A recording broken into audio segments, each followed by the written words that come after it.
नमस्कार दोस्तों। उम्मीद करता हूँ कि आप सभी लोग बहुत अच्छे होंगे। सबसे पहले दोस्तों मैं आप लोगों से एक रिक्वेस्ट करूँगा कि जितने भी लोग इस चैनल पर नए हैं, प्लीज़ इस चैनल को अपना प्यार दीजिए, अपना सपोर्ट दीजिए, सब्सक्राइब कीजिए, लाइक कीजिए। मैं अक्सर ऐसी चीज़ें नहीं बोलता हूँ। मेरा ये मानना है कि अगर आदमी के काम में दम होगा तो लोग ज़रूर आएंगे और आपको अप्रिसिएट करेंगे। लेकिन मैं आप लोगों से ये ज़रूर कहना चाहूँगा, आज एक बार फिर मैं ये बात कहना चाहता हूँ कि प्लीज़ इस चैनल को सपोर्ट कीजिए। दोस्तों, आज का टॉपिक है कि क्या भूत प्रेत होते हैं। इसके पहले भी मैंने कुछ कहानियाँ सुनाई हैं, और अगर आप मेरी व्यक्तिगत राय जानना चाहेंगे तो मेरा ये मानना है कि ऐसी चीज़ें होती हैं। अब मेरा बताने का मकसद ऐसा नहीं है कि ऐसी चीज़ों को बढ़ावा देना है या ऐसी चीज़ों को मोटिवेट करना है, बिल्कुल नहीं है। मैं भगवान में बिलीव रखता हूँ और मेरा मानना है कि इस पूरे ब्रह्मांड में अगर सबसे बड़ी कोई ताकत है, मेरे मानने या ना मानने से ऐसा कुछ होने वाला नहीं है, लेकिन फिर भी इस पूरे ब्रह्मांड में सबसे बड़ी ताकत अगर कोई है तो परमात्मा की ताकत है। उनके आगे किसी का भी कोई वश नहीं है, उनके आगे किसी की कुछ भी चलती नहीं है। और जो कुछ भी दुनिया में, इस ब्रह्मांड में, इस सृष्टि में जो कुछ भी घटित होता है या जो कुछ भी होता है, उनके द्वारा ही होता है, और वो जो चाहेंगे वही होगा। और भगवान से बड़ी कोई भी ताकत नहीं होती है। अब जो टॉपिक है वो ये है कि क्या शैतान, भूत, प्रेत, चुड़ैल, तमाम हम लोग चीज़ें देखते हैं, सुनते हैं, तो क्या ऐसी चीज़ें होती हैं। अच्छा, आजकल सोशल मीडिया का ज़माना है। अब तो ऐसा भी हो गया है कि लोग अलग अलग जगहों पर जाते हैं, अपने कुछ मित्र यारों के साथ कैमरा लेकर जाते हैं और शूट करते हैं और ये दिखाने की कोशिश करते हैं कि वहाँ भूत है। माफ़ कीजिएगा दोस्तों, ऐसे भूत नहीं मिलते हैं। अगर आपको भूत देखना है तो आप ऐसे किसी जगह पर अकेले जाइए और बिना किसी योजना के जाइए, तब शायद आपको भूत प्रेत दिखेंगे। आज जो कहानी मैं बताने वाला हूँ, दरअसल ये कहानी किसी ने मुझे भेजा और कहा कि आप ये अपने चैनल पर ज़रूर सुनाइए। तो सबसे पहले मैंने अपनी व्यक्तिगत राय रख दी। मेरा ये मानना है कि ऐसी चीज़ें होती हैं। अगर भगवान है तो शैतान भी है, पॉजिटिव है तो नेगेटिव भी है। जैसे किसी इंसान की जब मृत्यु होती है, अचानक उसकी मौत होती है, तो हम सब लोग क्या हैं? हम सब लोग एक सोल हैं। ये जो बॉडी मिली है, ये तो जब तक हम लोग ज़िंदा हैं तभी तक है।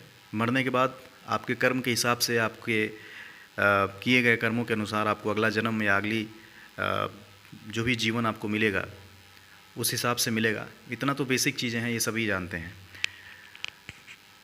तो अगर इस बॉडी को निकाल दिया जाए तो हैं तो हम लोग एक आत्मा ही, और यही आत्मा भटकती है। अब उसी आत्मा को आप भूत कह लीजिए, चुड़ैल कह लीजिए, प्रेत कह लीजिए। मेरी जितनी नॉलेज है दोस्तों, मैं वो बताने की कोशिश कर रहा हूँ। यही आत्मा किसी इंसान की अगर समय से पहले मौत हो जाए तो भटकती है। आपने देखा होगा कि दुनिया में दो तरीके के लोग होते हैं, एक अच्छे इंसान, एक बुरे इंसान। तो आत्मा में भी दो कैटेगरी की होती है, एक बुरी आत्मा, एक अच्छी आत्मा। एक आप उसको चुड़ैल दे दीजिए, भूत दे दीजिए, प्रेत कह लीजिए, कुछ भी कह लीजिए, तो उसमें भी कैटेगरियाँ होती हैं। बुरी आत्मा, अच्छी आत्मा, बुरी चुड़ैल, अच्छी चुड़ैल, बुरा प्रेत, अच्छा प्रेत, उसमें भी कैटेगरी है दोस्तों। अब आप सोच रहे होंगे इतना कहाँ से मैं जानता हूँ। कुछ चीज़ें मैंने देखी हैं। मैंने अपने लाइफ में दो घटनाएं ऐसी देखी हैं जिसमें एक लड़की, जिसकी अचानक तबीयत ख़राब होती है और उसको बहुत बार दिखाने की कोशिश की जाती है, अलग अलग डॉक्टरों से दिखाने की कोशिश की जाती है, लेकिन डॉक्टर ये तक नहीं पता कर पाते हैं कि असल में उस लड़की को प्रॉब्लम क्या है, दिक्कत क्या है। बार बार वो लोग दवा देकर छोड़ देते थे और अंत में उस लड़की की बड़ी ही दर्दनाक मौत होती है। और उसकी लाश जब ज़मीन पर लिटाई गई थी, उसको देखने के बाद जितने भी लोग वहाँ खड़े थे, सब लोग सिहर गए और डर गए। तो किसी के मानने या ना मानने से, अगर कोई चीज़ है तो है। अगर मैं ये कह दूं कि ये चीज़ें नहीं होती हैं, या आप कह दें कि ऐसी चीज़ें नहीं होती हैं, तो ना हमारे मानने से ना आपके मानने से ऐसा कुछ भी होने वाला है नहीं। असल में जो चीज़ें हैं वो होंगी ही। किसी के ना कह देने से ऐसा नहीं है कि वो चीज़ें बदल जाएंगी। जो चीज़ एग्जिस्ट करती है वो करती है। अब आते हैं आज की कहानी के ऊपर। एक लड़का जिसका नाम अभिजीत कुमार, 30 साल उसकी उम्र, लड़का क्या कहें बल्कि एक नौजवान, वो दिल्ली में एक प्राइवेट कंपनी में काम करता है। उसको काम के सिलसिले में हरिद्वार जाना था। हरिद्वार आप सभी लोग गए होंगे, बहुत ही पावन जगह है। तो हरिद्वार से जब अपने वो काम सारा निपटा लेता है, तो जब रिटर्न हो रहा होता है, ये कहानी 1 महीना पुरानी है, तो जब वो रिटर्न हो रहा था तो एक होटल में बहुत ज़्यादा रात हो जाती है, लगभग 11 साढ़े 11 बज रहे थे, और अपने कार से वो दिल्ली से हरिद्वार जाता है। अब वो सारे काम निपटाने के बाद जब हरिद्वार से दिल्ली आता है तो उसको उसके मन में पता नहीं क्या आता है, वो सोचता है कि आज रात यहाँ इस होटल में रुक जाते हैं, और कार रोकता है, उस होटल में चेक इन करता है, और होटल में जाने के बाद कमरा नंबर, चूँकि ये तीसरे फ्लोर पे ये कमरा था, तो उस कमरे की चाबी लेकर उस कमरे में जाता है। 311 कमरा, जो कमरा नंबर था वो 311 था। उस कमरे में जब जाता है, शुरू में तो सब कुछ ठीक था, मतलब खाना वाना ऑर्डर करता है, सारा चीज़ खाने वाने के बाद थोड़ा बहुत टहलता है, लेकिन एक चीज़ वो नोटिस करता है, उस पूरे फ्लोर पे कोई भी इंसान नहीं दिखता है, सारे रूम बंद थे। तो एक पल के लिए सोचता है कि हो सकता है जितने भी लोग होंगे वो अंदर होंगे और देर रात हो रही है, तो बहुत माइंड नहीं करता है। अच्छा, इस दौरान में होता ये है कि बहुत तेज़ बारिश और आंधी भी आ रही थी, और इसीलिए वो कार रोकता है और सोचता है कि इतनी आंधी और बारिश में जाने से अच्छा है कि आज पूरी रात वो रुक जाए। और उसका तबीयत भी कुछ अच्छा नहीं था, तो उसने सोचा कि आज रात यहाँ गुजारने के बाद सुबह आराम से मैं यहाँ से निकलूँगा। वो रुक जाता है। अब रात के खाना वाना खाने के बाद, टहलने के बाद, जैसे ही 12:30 बजते हैं, वो अपने कमरे में अपने लैपटॉप के ऊपर कुछ काम कर रहा था, तभी दरवाज़ा नॉक करने की आवाज़ आती है। वो दरवाज़ा जाकर खोलता है, देखता है बाहर कोई भी नहीं है, फिर सोचता है ऐसे ही किसी ने मस्ती किया होगा। फिर कुछ देर के बाद उसको किसी के चलने की आवाज़ आती है, जैसे कोई चप्पल पहन के टहल घूम रहा है। फिर सोचता है वो कि आसपास में कोई व्यक्ति रुका होगा या कुछ ऐसे लोग होंगे जो उसके साथ मजाक कर रहे हैं। वो एक बार कहता भी है कि प्लीज़ ऐसा ना करें। फिर अचानक उसको तेज़ दरवाज़ा, उसके किसी ने ऐसा लगा कि बहुत तेज़ी से खटखटाया और वो भाग गया। अब इन सारी चीज़ों से वो परेशान होकर नीचे जाता है और रिसेप्शन में जाकर कंप्लेन करता है कि बार बार कोई मुझे परेशान कर रहा है और इस तरह की हरकत कर रहा है, बार बार मेरे दरवाजे को खटखटा रहा है, ऐसा लग रहा है कोई चप्पल पहन के दौड़ रहा है, अचानक कोई आके दरवाज़ा पीटने लगता है। तो जो रिसेप्शन पे 2 लोग मौजूद थे, उन्होंने कहा कि सर आपको गलतफहमी हुई होगी, ऐसा सभी लोग अपने अपने रूम में बिजी हैं, ऐसा कोई भी नहीं करेगा। अच्छा, ये होटल ऐसा था कि इस होटल में कोई भी सीसीटीवी कैमरे नहीं लगे थे। जैसा कि मैंने बताया शुरू में कि ये होटल एक रोड के पास था, और ये जब हरिद्वार से बाहर निकल रहा था तो ये कोई हाई फाई या कोई ऐसी 5 स्टार होटल नहीं था। खैर, आजकल तो छोटे छोटे होटलों में भी सीसीटीवी लगा होता है, लेकिन इस होटल में सीसीटीवी कैमरे नहीं लगे हुए थे। तो होटल में जो रिसेप्शन पे जो लोग बैठे हुए थे वो उसको ये कहकर टाल देते हैं कि सर आपको गलतफहमी हुई होगी, आप अपने रूम में जाइए और हम लोग देखते हैं कि ऐसा कौन कर रहा है। ये अपने रूम में आ जाता है। रूम में आने के बाद ये सिलसिला बंद नहीं होता है दोस्तों। अच्छा, आंधी और तूफ़ान यानी कि बारिश जो थी वो बहुत तेज़ी से हो रही थी, और बहुत तेज़ हवाओं के जो झोंके थे वो बहुत तेज़ी से आ रहे थे। तो होटल के लोगों ने, यानी कि रिसेप्शन पे जब ये जाकर उनसे कहता है तो वो लोग भी यही कहते हैं कि सर हो सकता है हवा इतनी तेज़ है कि खिड़कियां खटखटाने की आवाज़ आई होंगी, या हो सकता है कि हवा की आवाज़ से। कुल मिलाकर वो एक तरीके से कन्विंस करने की कोशिश करते हैं कि कोई भी इंसान नहीं है और किसी ने आपके दरवाजे को नहीं खटखटाया है, आपकी ये गलतफहमी है। ये ऊपर चला आता है। ऊपर आने के बाद ये गहरी नींद में होता है। कुछ देर तक तो आवाज़ नहीं आती है, फिर ये अपने रूम में सो जाता है। लेकिन अचानक 2 से 3 बजे के आसपास की ये वाक़या है। इसके दरवाजे को बहुत बुरी तरीके से पीटा जाता है, और पीटने के बाद ऐसा लगता है 4-5 लोग इसके दरवाजे को आकर तेज़ी से नॉक करने की कोशिश कर रहे हैं और चिल्लाकर ये बताने की कोशिश कर रहे हैं कि कोई जल गया है, उसको बचाना है। ये बदहवासी में उठता है, और उठने के बाद दरवाजे को जब खोलता है तो इसके होश उड़ जाते हैं। वो देखता है कि दरवाजे के बाहर कोई भी नहीं है। अब इस घटना के बाद इसको कुछ अजीब सा लगता है। फ़ौरन ये नीचे जाता है, और नीचे जाने के बाद वो दोनों रिसेप्शनिस्ट से वो कहता है कि मैंने ऐसी ऐसी आवाज़ें सुनी हैं, ये आप लोग कैसा मजाक कर रहे हैं। वो हंस के टाल देते हैं, कहते हैं सर ऐसी कोई भी बात नहीं है, आपको गलतफहमी हुई होगी, हो सकता है आप सपने में होंगे और सपने में कुछ आपने ऐसा देखा होगा जिसकी वजह से ऐसी चीज़ें हो रही हैं। खैर, किसी भी तरह ये व्यक्ति यानी कि ये नौजवान रात काटता है और रात काटने के बाद अच्छा इस दौरान पूरी रात तेज़ बारिश, आंधी और तूफ़ान और बिजली की कड़कड़ाहट अलग से। भोर में 5 बजे इसकी नींद खुलती है और उसके बाद ये फ्रेश व्रेश होने के बाद जितनी जल्दी हो सके इस होटल से चेकआउट करता है, यानी कि बाहर निकलता है। जो भी पैसे हैं जो भी है वो सब दे करके और वो बाहर निकल जाता है। लेकिन अच्छी बात ये थी कि इसके साथ कुछ गलत नहीं होता है, यानी कि ये बिल्कुल सही सलामत अपने कार में बैठता है और वहाँ से अपने घर यानी दिल्ली के लिए निकल पड़ता है। यहाँ तक इस कहानी में बिल्कुल नॉर्मल सी बात है दोस्तों। अब आप कहेंगे कि इस कहानी में ऐसा क्या है। एक हफ्ते बाद, अच्छा इस एक हफ्ते में जब ये अपने घर जाता है, एक हफ्ते तक इसको बहुत तेज़ बुखार और ऐसा लग रहा था इसके पूरे शरीर में एक अजीब सी कमजोरी सी महसूस हो रही थी इसे।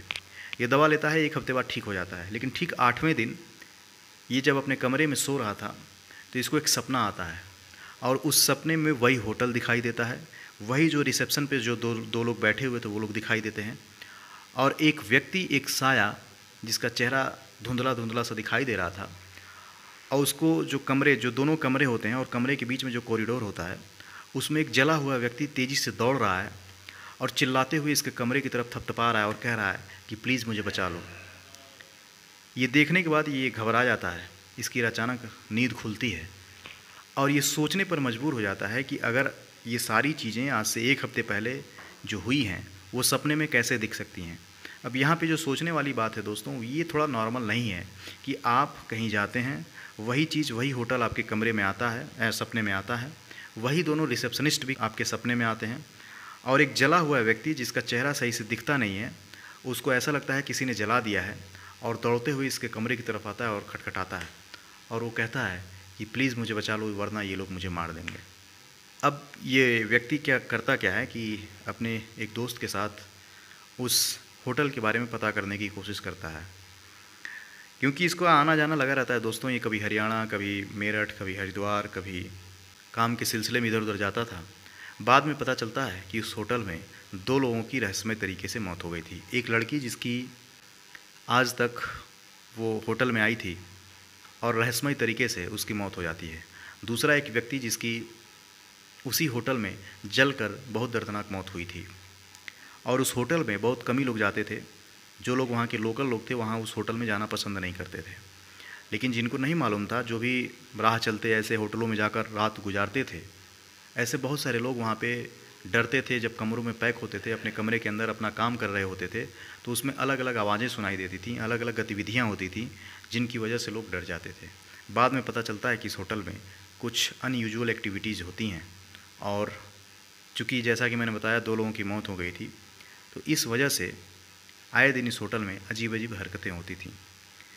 खैर इस कहानी में इस लड़के ने, ये लड़का बिल्कुल ठीक है, सारी चीज़ें बिल्कुल ठीक हैं, लेकिन इस घटना के बाद से उसको भी बिलीव हो गया। अच्छा हाँ, एक चीज़ जो सबसे इम्पॉर्टेंट कड़ी है, ये व्यक्ति हनुमान जी का भक्त है और हनुमान जी का लॉकेट इसके गले में परमानेंट रहता है और शायद ये बता रहा था कि इसी वजह से इसकी जान बची है या ये इतना सेफली वहाँ से निकल आया है। जैसा मैंने कि कहानी के शुरुआत में बताया कि अगर आप भगवान से जुड़े हैं, भगवान में आपकी आस्था है और भगवान से आप प्रेम करते हैं, तो ऐसी चीज़ें कुछ पल के लिए आपको थोड़ी बहुत डिस्टर्ब करेंगी, लेकिन आपका बाल भी बांका नहीं कर पाएंगे अगर आप भगवान से जुड़े हैं तो। लेकिन अगर आप भगवान में भी बिलीव नहीं करते हैं और ऐसी चीज़ों से आपका सामना होता है, तो फिर ऐसी चीज़ें हावी हो जाएंगी। आपने बहुत सारे लोगों को देखा होगा दोस्तों कि बिल्कुल लोग नहीं, कुछ लोग ऐसे होते हैं जो बिल्कुल नहीं डरते हैं। कुछ लोग ऐसे भी हैं दोस्तों जो अकेले रात में बाथरूम भी नहीं जाते हैं। वो क्यों होता है? क्योंकि आप अपने भगवान पे, अपने ईश्वर पे आपको बिलीव नहीं है, आप उससे जुड़े हुए नहीं हैं। आप भगवान से जुड़िए, भगवान में बिलीव कीजिए, ऐसी चीज़ें आपको डरा नहीं पाएंगे। अब मैं जो आपको सबसे बड़ा एग्जाम्पल देना चाहता हूँ वो है प्रेमानंद बाबा का। प्रेमानंद जी महाराज बताते हैं कि एक बार, आज से ये पुरानी उनके समय की ये बात है, कि वो शौच के लिए जंगल में जा रहे थे। उस ज़माने में इतने तो शौचालय होते नहीं थे, 20-25 साल पुरानी ये बात थी। तो जब शौच के लिए जाते हैं तो देखते हैं कि एक नई नवेली दुल्हन जो दुल्हन के जोड़े में पीछे पीछे आ रही है। तो उनको लगता है, यानी कि प्रेमानंद जी महाराज को लगता है कि हो सकता है इसको भी शौच जाना हो। तो बाबा ने अपना मार्ग बदल दिया और मार्ग बदलने के बाद वो उस औरत को जाने के लिए रास्ता देते हैं और अपना ये मार्ग बदल के उससे ठीक विपरीत दिशा में जाने लगते हैं। कुछ देर बाद देखते हैं कि ये महिला उनसे आगे ट्रैवल कर रही है, मतलब उनके साथ साथ चलने की कोशिश कर रही है। प्रेमानंद जी महाराज सोचते हैं कि अभी तो ये कुछ देर पहले पीछे थी, अचानक ये आगे कैसे आ गई। फिर वो अपने मन को समझाते हैं, अपने मन को बताने की कोशिश करते हैं कि ये उनका भ्रम होगा। लेकिन अचानक देखते हैं कि वो महिला उनके करीब आ रही है। जब वो गौर से देखने की कोशिश करते हैं तो पता चलता है कि ये कोई औरत नहीं है, बल्कि ये तो कुछ और ही है। और वो अचानक राधा राधा का जप करते हुए, यानी भगवान का नाम लेते हुए आगे बढ़ते हैं, सारी चीज़ें गायब हो जाती हैं। तो बताने का पर्पज़ ये है कि जब इतने बड़े महात्मा, इतने बड़े संत जब इन बातों में बिलीव करते हैं और उनके साथ भी ऐसी घटनाएं घटित हुई हैं, तो हम तो आम लोग हैं दोस्तों, और हमारे मानने या न मानने से ये बिल्कुल फ़र्क नहीं पड़ता है कि ऐसी चीज़ें होती हैं या नहीं होती हैं। बिल्कुल होती हैं दोस्तों। इस दुनिया में हर एक चीज़ वो एग्जिस्ट करती है जो भगवान ने बनाया है, चाहे वो आत्मा हो, चाहे वो परमात्मा हो। भगवान तो हैं ही, इसमें किसी को संशय नहीं है। हालांकि इस दुनिया में ऐसे भी लोग हैं जो भगवान पे भी बिलीव नहीं करते हैं। उनका मानना है कि ऐसी चीज़ें, यानी भगवान नामक कोई भी शक्ति है नहीं।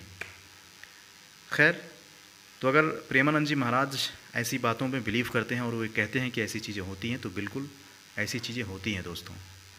क्योंकि इतना बड़ा संत, इतने बड़े महात्मा कभी झूठ नहीं बोलते हैं दोस्तों। खैर, अगर आप अच्छे हैं, आप एक अच्छे इंसान हैं, भगवान में बिलीव करते हैं, तो ऐसी चीज़ें आपका बाल भी बाका नहीं कर पाएंगी। लेकिन हाँ, ऐसी चीज़ें होती हैं दोस्तों। अगर भगवान है तो शैतान भी है। लेकिन आपका विश्वास, आपका भरोसा अपने भगवान पर होना चाहिए। धन्यवाद।